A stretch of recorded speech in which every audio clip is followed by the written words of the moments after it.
Hello and welcome to my channel. So in today's video, we will be talking about astrology, the cosmic language. The first part of this video contains the content of my first video, which was divided into 4 parts. Its name, Veda and Astrology. In order to fully explain myself in a way that makes sense, I've integrated parts of my first video into this. So sit back, relax, enjoy yourself, and thank you for watching my video. Sit back, relax, and do what you have to do while listening to the video. Or you can watch my Ghost of Tsushima Legends gameplay recording while listening to the video. Let's begin. To understand astrology, we must first understand a little about its source, the Vedas. The word Veda comes from the Sanskrit word Vid, which means knowledge. Knowledge of what? Anything and everything. The context in which it's said is Ananta Vyaveda, which means knowledge and the system of knowledge are infinite. Now we know there are 4 Vedas and there are 6 fields of studies to understand these 4 Vedas, which are called the Vedangas. So, if knowledge is infinite, how did these classifications come about? Now, knowledge itself can be divided into 2 different categories. 1. Those that are created by the human intellect and knowledge, and 2. Those that are understood, experienced, and perceived by the human mind. The first category, for example, consists of knowledge of government and society, of social construct and everything to do with it. Another example is the creation and use of tools to enhance the quality of life in various ways. Examples of the second form of knowledge are life and its nature of existence, creation of life and the relation between nature and various components of life. The first form of knowledge is subject to change and it must change to adapt with the time and environment. For example, technology from 50 years ago will not be convenient in this generation. The core concept of the technology may remain the same. For example, the vehicle will remain the vehicle, but the technology itself will be upgraded and enhanced for better convenience. Whereas the second form of knowledge stays valid and true irrespective of the time or environment. The second form of knowledge is not part of the human mind. We may understand it and strive to adapt with it and study it, but we cannot create it. It's not created by the mind itself. The Sanskrit word for this is called Upareshya, which means not human made. The sage named Krishna Dvaipayana took all these Upareshya and classified them into 4 broad groups, which are called the 4 Vedas. The first of them is called the Rig Veda. It consists of hymns and praise to nature and its various properties, and it gives them personified forms. The second is called Yajur Veda. It consists of rituals, practices, and instructions, how they can be used for the betterment of life. The third is called Sama Veda. The word Sama literally means gentle song. It deals with the realization of the power and importance of musical notes, vibrations, and chants. As the great Nikola Tesla once said, if you want to find the secrets of the universe, think in terms of energy, frequency, and vibration. Alright, the fourth is called Atharva Veda. This deals with the external factors and how to handle life in its various physical form of existence, the meaning of wealth in our lives, how to face challenges and problems, how to face and overcome illness and challenges, and how to acquire and spend wealth. This Veda is unique from other 3, but it still falls under the Upareshya. Now, each of the 4 Vedas have 4 sections to understand the Veda itself. The first section is called Samhita, which means a collection of hymns realized. The second section is called Brahmana, which means how to put these hymns to practical use. The third section is called Aranyaka, which means the various observances to follow and use as a guideline. And the fourth, the Upanishad. These are the footnotes that capture the Veda in brief. Each of these 4 sections are meant to be used at the 4 stages of a human's life. 1. Samhita. Samhita is used by children during their educational upbringing. 2. Brahmana. Brahmana is of use to a person living a life of family and attachments to society. Brahmana is the practical use of everything studied and learned in Samhita in one's daily family and life in society. 3. Aranyaka. Aranyaka is to be used during one's withdrawal from society and for spiritual pursuit. And 4. Upanishad. Upanishad, it is of practical use to someone who has renounced all worldly ties in pursuit for the absolute truth. The first 2 sections of Upanishad deals with the action or karma. The second 2 sections of Upanishad deals with Gyan or knowledge.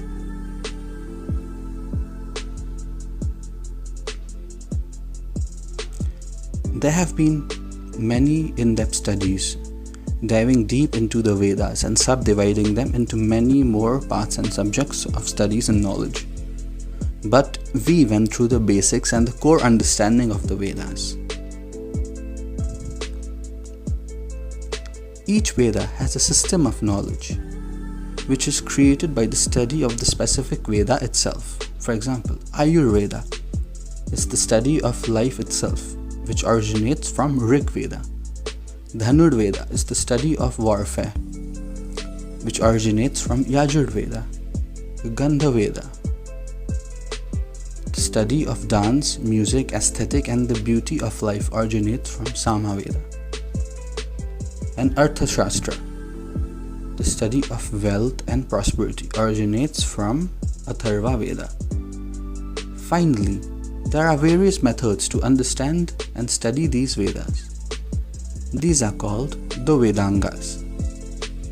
Vedangas are also known as the limbs of the Vedas. There are 6 Vedangas.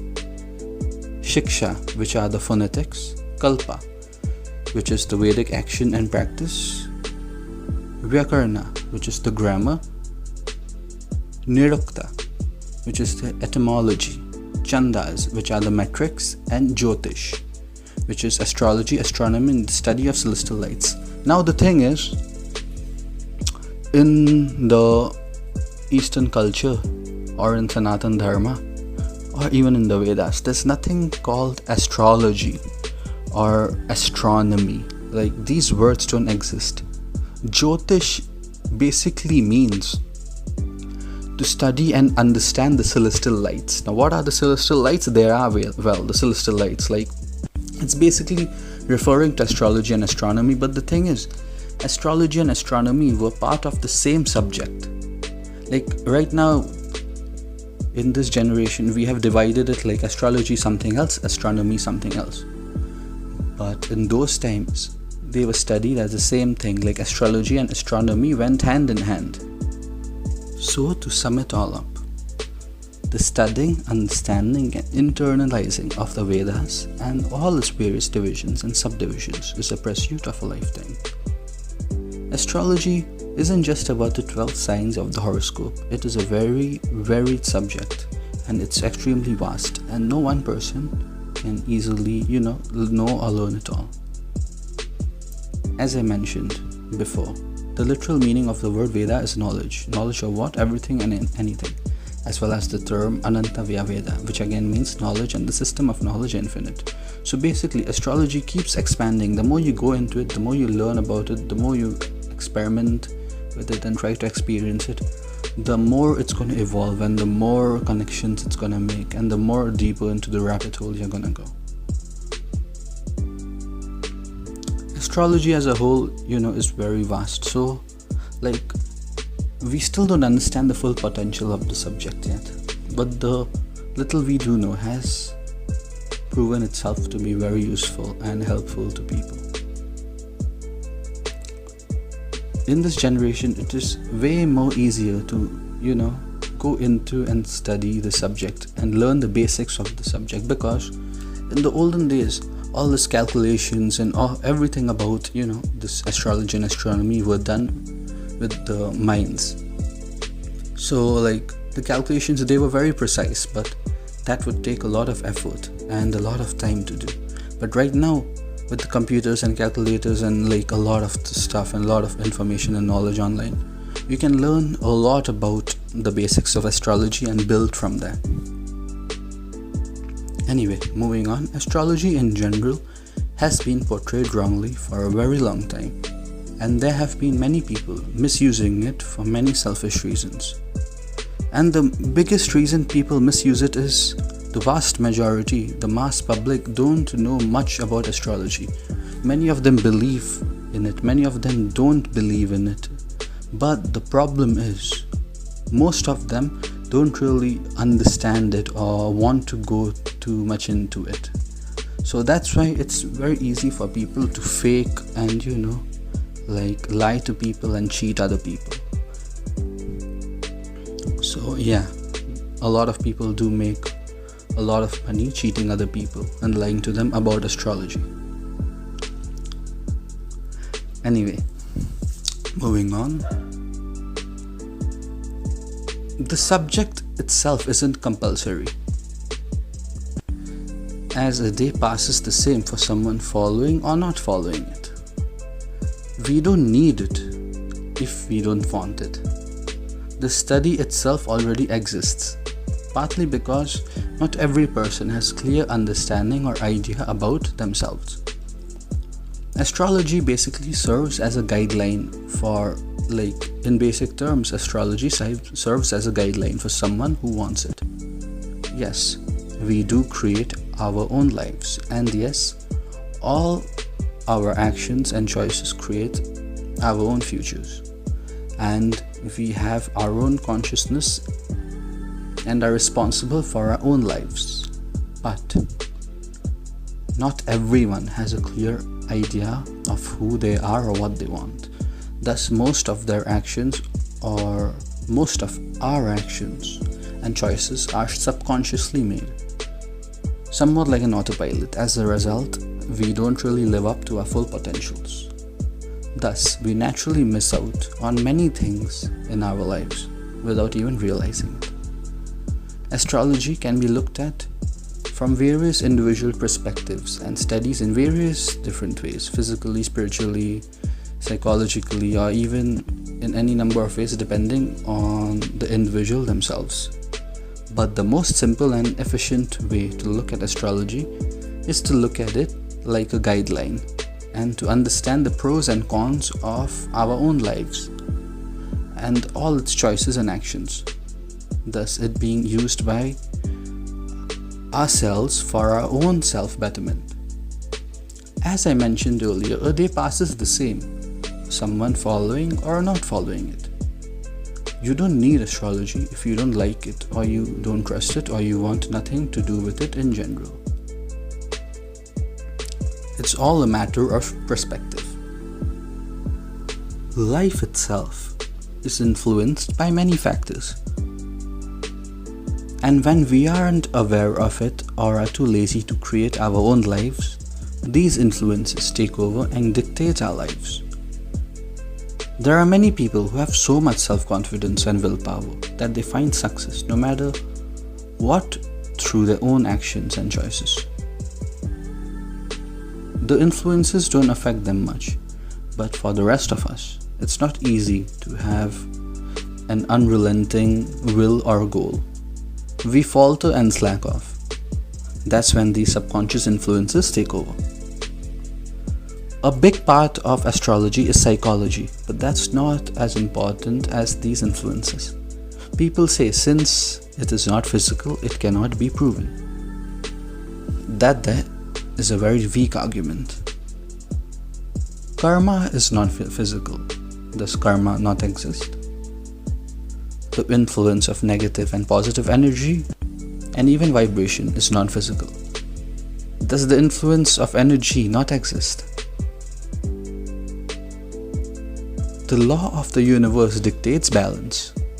We are bound by it. Everything in existence is bound by it. These influences can be used for our benefit and against us.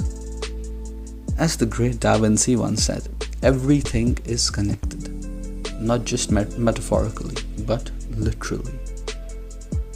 Astrology is a subject not many understand or even want to understand. They judge it without even actually trying to understand the depth of it. People judge it because if astrology is true, it defies their sense of understanding of the physical world and of reality. I mean, it doesn't really defy them, but looking at it and taking it at face value, it does. Anyway, in Vedic and in yogic term, there is no reference to the brain or mind. The brain is just a part of the body. Our educational system and the way of life has become purely intellectual. We think intellect is everything. We think intellect is the end point of all knowledge and of all creation. I will explain this in a very brief way. It's a complex thing, so explaining it in a brief way may leave some holes in it, but try filling it up in yourselves or leave a comment down below and we can discuss it. So, in the Vedic system, we are looking at 6 parts or dimensions of life. 16 parts or dimension of life. These 16 can be categorized into 4 for simple and basic understanding. The first is Buddhi. Buddhi is basically intelligence.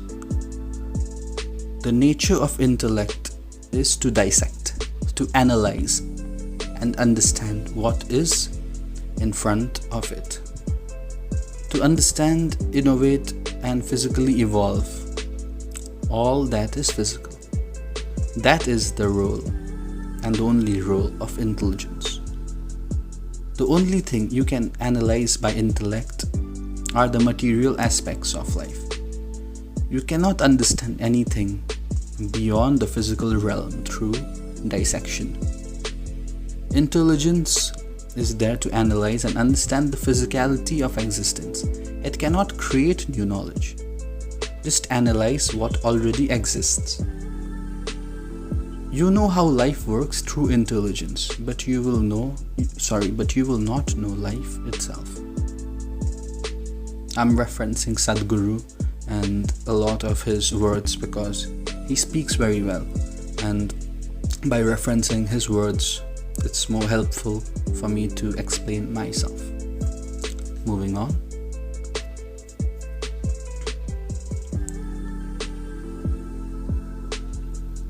And by life I mean everything in existence, astrology included. We base our efforts so much on our intellect. Every aspect of life, we try to dissect with intellect. That is like stitching with a knife. The only thing we can succeed at this is making things more complicated, to the point where disregarding it or not believing in it is the only possible way to retain our sanity. Intellect is a survival instrument. If we didn't have the bias from material nature, it would be impossible for us to survive. No one teaches a baby how to breathe or eat. The baby just knows this. Because intelligence is a survival instrument, and all our efforts should not be focused on this dimension of existence.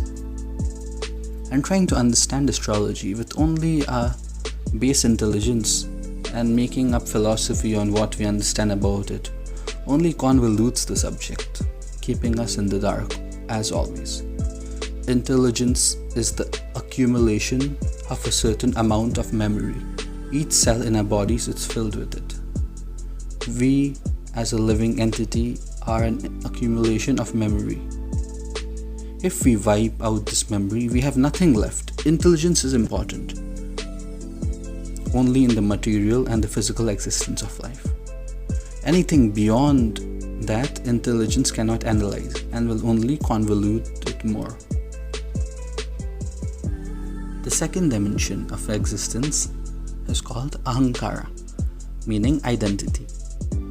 The second dimension, though very important, we have ignored for a very long time. The question is, what are you identified with? Because intelligence is basically a tool to preserve and protect the identity that you have taken on. If you say you are white, your intelligence will protect and work towards you identifying as a white. If you say you are black, your intelligence will work towards it. If you say you are Indian, your intelligence will work to protect it.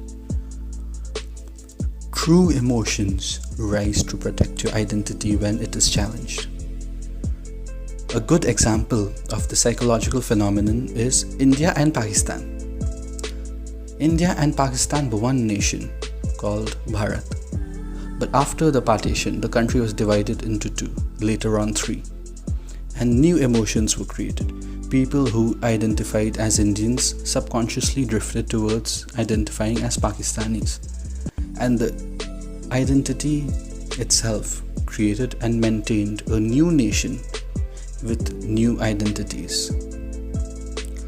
We have done so many horrible things just in the name of our own identity through race, sex, and religion. If we continue this analogy, intellect is the tool that protects and works in accordance with the identity. And identity is the tool which makes the intellect work in a certain way. If intellect is the knife, then identity is the hand. How destructive or productive a knife is depends on which hand is holding the knife. Before we choose or pick on any identity, we must first accept and realize the one true identity that binds us all, the cosmic identity, the identity of being one with the universe, the identity of equality and oneness with everything and each other. When we open our minds to that fact, all hate and wars will inevitably end, as we are all one. As for astrology, when you identify with the cosmic reality, astrology holds a totally new meaning to you, because all this while you identified as a specific human, and you identified with the bias and the unwanting to know or try understanding, and your intelligence worked to preserve that idea in you. So when you identify with the universe and all of existence, and not just your own self and your own self of reality and your own sense of reality, astrology will inevitably hold much more importance, and you will inevitably learn and experience new factors of existence. The third dimension of existence is called manas, which means a silo of memory. There are 8 kinds of memory. 1. Elemental memory. 2. Atomic memory. 3. Evolutionary memory. 4. Karmic memory. 5. Conscious memory. 6. Unconscious memory. 7. Articulate memory. 8. Inarticulate memory. Our own bodies itself carries all the memories of what has happened to this planet. Just by using our intellect to analyze our bodies, we can see the whole mental and physical evolutionary process that has happened throughout the existence of this planet. Just about 150 years ago, Charles Darwin spoke about evolution and evolution of life on this planet. But about 15,000 years ago, Adi Yogi, the first yogi, spoke about the evolution process of life. He said, first is fish, which means water life and organisms in water. Second is amphibious, which means land and water. Third is mammal, which means who can survive out of water or just on land. Fourth is half human, half animal, which means hybrid and bird of new creatures through procreation. Fifth is dwarfed human, which means immature human incapable of self-growth and evolution, so called primitive. Sixth is full-grown but volatile human, which means human with intelligence, selfishness and greed.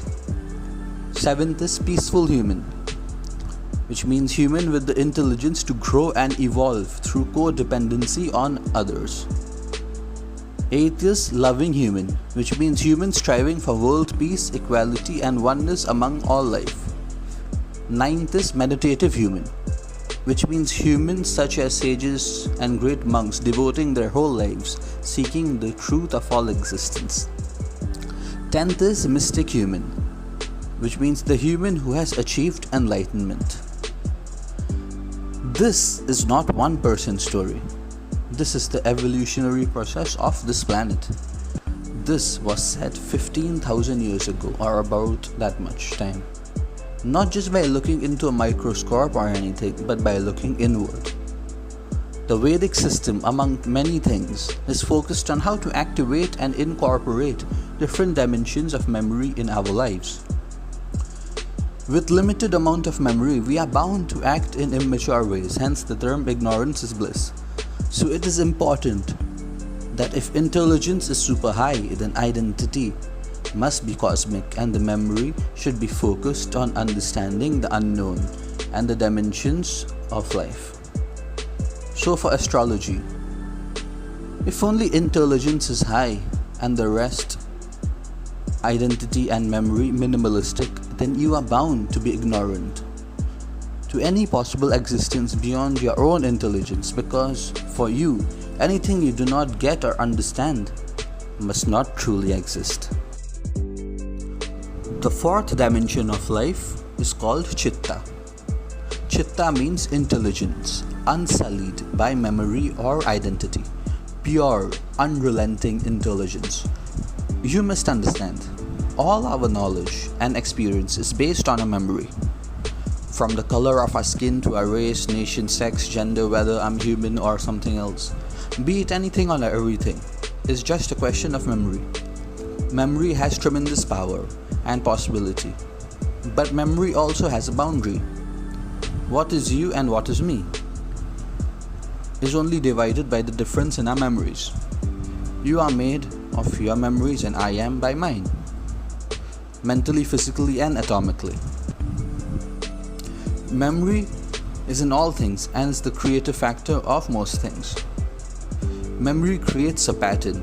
These patterns are all interconnected like code in the universe, each influencing the other. Hence the influence of astrology through the memory of the creative factor of the universe. To go beyond this pattern is to break through this influence is called Chitta. There's a saying in the Vedas saying, if you touch your Chitta, God will be your slave. Here, God is referred to the universe and the natural forces of the universe that influence us. So, a person who unlocks this dimension of unrelenting intelligence isn't influenced at all by any force in the existence. They will achieve what they seek and nothing will stop them. But for the rest of us, who do not have our Chittas unlocked, will always be influenced by the cosmic energy in some way or the other. The fifth dimension of existence is called Shiva. Shiva, the great nothingness, that which is not, eternity, a dimension beyond physical, beyond all logic and life, beyond death, birth and time itself. I will go into Shiva in my next video and dedicate an entire video to it. So all I'm suggesting is, give astrology a chance and see if it helps in any way, and if it does, then introduce others to it so it may help them as well. And some of you may feel that how can you give it a chance when there are so many charlatans and scammers out there ready to cheat you. I'm not asking you to get analyzed or get predictions. I'm asking you to do your own research and check it out for yourself. It's easy to check it out nowadays. There's internet, there are plenty of books, and all of them may not give you the same information all the time, or some of them may not be as good as the others, but the basics will always be there.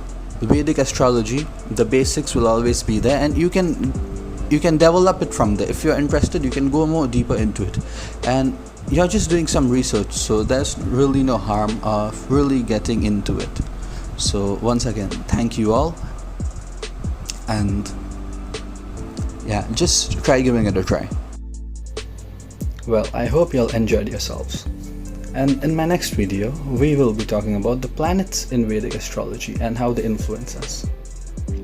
So well, stay tuned for that, and as always, thank you for watching my video, and please like and subscribe to my channel and leave a comment down below. Well, have a good day. Thank you again.